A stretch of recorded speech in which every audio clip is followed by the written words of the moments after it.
ఢిల్లీ ఎన్నికల గురించి ఇప్పుడు మన విశ్లేషణ ఒకసారి చూసుకుందాం. అంటే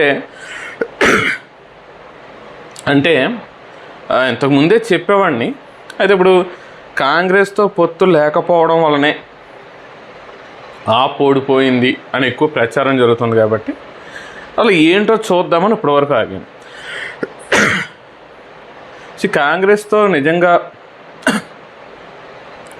పొత్తు లేకపోవడం వల్ల ఓడిపోయి ఉంటాయి. కనీసం గెలిచిన స్థానాలన్నీ భారీ మెజారిటీతో గెలిచేయాలి కదా. మన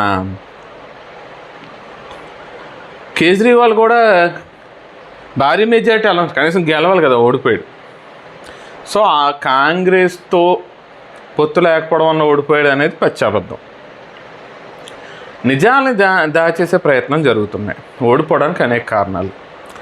అందులో ఈ లిక్కర్ స్కామ్ అనేది ఖచ్చితంగా ప్రభావం చూపింది. అందులో ఎవరికి ఎటువంటి అనుమానాలు లేవు. అలాగే కాశ్మీర్ ఫైల్స్ గురించి, సినిమా గురించి ఢిల్లీ అసెంబ్లీలో మాట్లాడుతూ చాలా హిందువుల మీద చాలా హేళన చేస్తూ మాట్లాడాడు. నా సైడు మనందరికీ తెలుసు, అన్ని రిలీజియస్ వాళ్ళకి కూడా కొంత రిలీజియస్ అంటే మతాభిమానం అనేది ఉంటుంది. సో అది ఒక కారణం. ఢిల్లీ అల్లర్లు జరిగినప్పుడు కూడా చాలా తీవ్రమైన విమర్శలు వచ్చి ఎమ్మెల్యేల మీద, మంత్రుల మీద, వాళ్ళ మీద ఎటువంటి చర్యలు తీసుకోకపోవడం.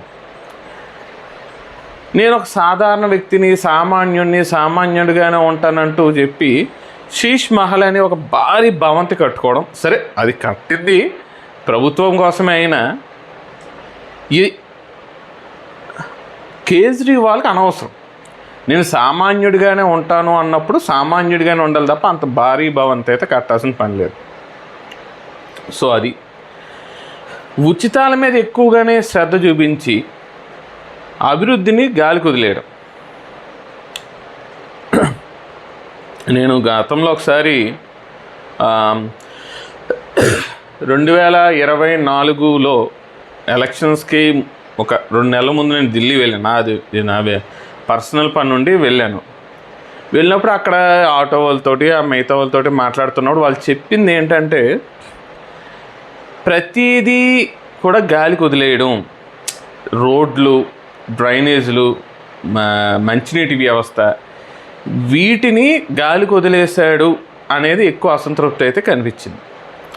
అలాగే మొహల్లా క్లినిక్ అని చూసుకుంటే అది ఇప్పుడు ప్రజలు ఏంటంటే ఈ సోషల్ మీడియా వచ్చాక ప్రజలు చాలా వాళ్ళలో ఒక అవేర్నెస్, చైతన్యం అనేది వచ్చేసింది.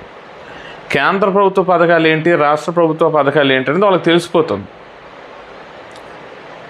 సో ఇవన్నీ కూడా కేంద్ర ప్రభుత్వ పథకాలనే పేరు మార్చి పెట్టాడు అని చెప్పడం. సో ఇలాగ ఓడిపోవడానికి అనేక కారణాలు ఉన్నాయి.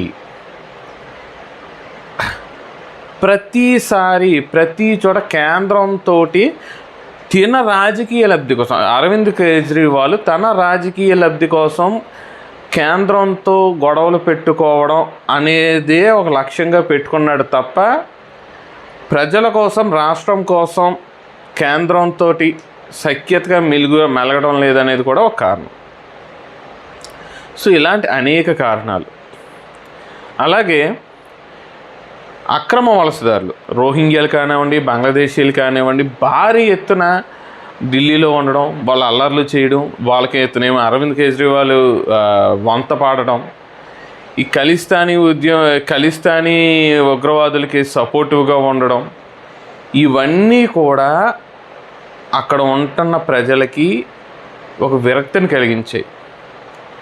ఇప్పుడు బీజేపీ గెలిచింది అక్కడ. సో బీజేపీ గెలిచినప్పుడు బీజేపీతో ఎలా ఉంటుందంటే, ఒకసారి అది అధికారంలోకి వచ్చిందా దాన్ని అధికారం నుంచి దింపడం చాలా కష్టం. ఇప్పుడు వాళ్ళు పూర్తిగా అక్కడ అభివృద్ధి మీద పూర్తిగా దృష్టి కేంద్రీకరిస్తారు. అసలు యమునా నదిని కాలుష్యానికి సంబంధించి యమునా నదిని క్లీన్ చేయడం అనే కాన్సెప్టే లేదు. అరవింద్ కేజ్రీవాల్ అసలు యమునా నదిని శుభ్రపరచడం అనే దాని మీద దృష్టే పెట్టలేదు. ఇదే టైంలో అక్కడ కుంభమేళా జరుగుతుంది. అన్ని కోట్ల మంది వచ్చి అక్కడ స్నానాలు చేస్తున్నా అక్కడ నది కానివ్వండి, అక్కడ పరిసరాలు కానివ్వండి చాలా పరిశుభ్రంగా ఉండడం, దానికి విదేశీయులు కూడా అంటే యూట్యూబర్స్ కూడా వచ్చి అక్కడ చూసి అక్కడ ఉన్న నీట్నెస్, ఆ అడ్మినిస్ట్రేషన్ని మెచ్చుకోవడం, అక్కడ బీజేపీ అధికారంలో ఉండడం వల్ల బీజేపీ ఎంతమంది వస్తుంటే ఎంత పరిశుభ్రంగా ఉంచుతుంది ఢిల్లీని, కేజ్రీవాల్ ఎందుకు ఎంత క్లీన్గా ఉంచలేకపోతున్నాడు అని ఒక థాట్ కూడా అక్కడ ప్రజల్లో బిల్డప్ చేయడానికి బీజేపీ చాలా బాగా పనిచేసింది. ఈ పాయింట్ని అయితే ఎవరు ఈ పాయింట్ని ఎవ్వరూ ముట్టుకోవడం లేదు.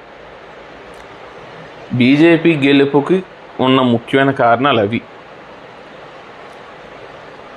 ఇక మరి భారతీయ జనతా పార్టీ ఢిల్లీ రాష్ట్రంలో ఎలాంటి పరిపాలన అందించబోతుందనేది చూద్దాం.